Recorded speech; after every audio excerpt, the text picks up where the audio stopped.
Welcome back to our channel. In today's video, we are going to explore on how to add postage costs on eBay. So let's begin.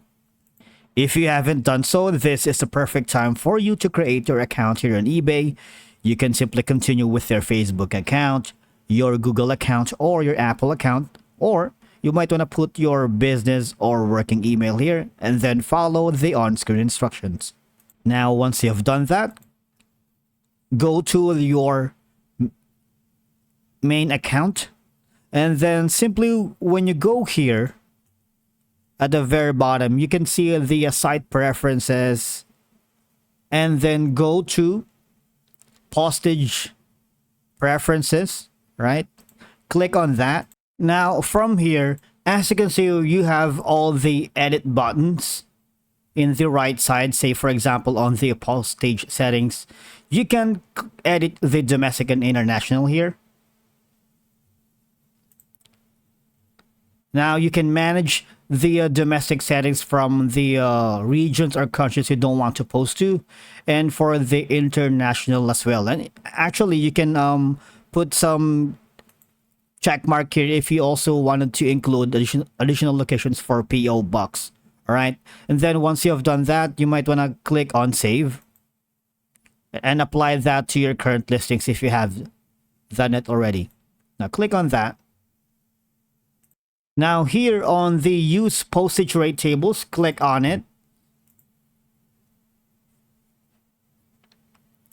From here, you can create up to 40 postage rate tables, all right? Because you can apply the postage rate table to your listings. Now the postage rate tables only work with listings that you use flat rate postage, so you have to remember that during making up your listing settings later. And you cannot use postage rate tables with calculated postage or freight.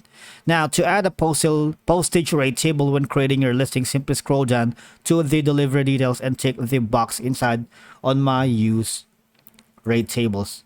As you can see from here, you can edit all of it, right? You can add regions. Say for example, this one,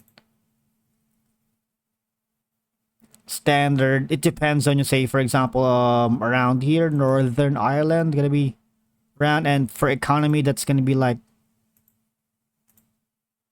So again, you can add up to 40, right? And click on save. But please enter a valid number of cost fields, and that's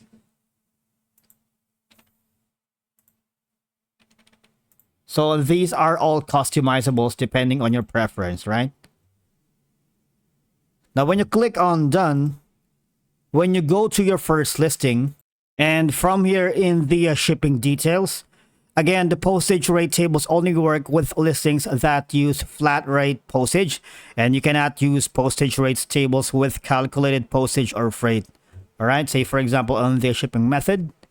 So right now I'm using standard shipping, freight, oversized items, and the local pickup only. So if you can't see the flat rate, you won't be able to use the postage. But if you do that, you would be able to use the postage rate tables with calculated postage or freight. And that's it for today's video. Thank you so much for watching. We will see you in the next one. And if by any chance you encounter any problems during the whole process, you might want to consider checking on with the customer support by clicking on help and contact. Okay?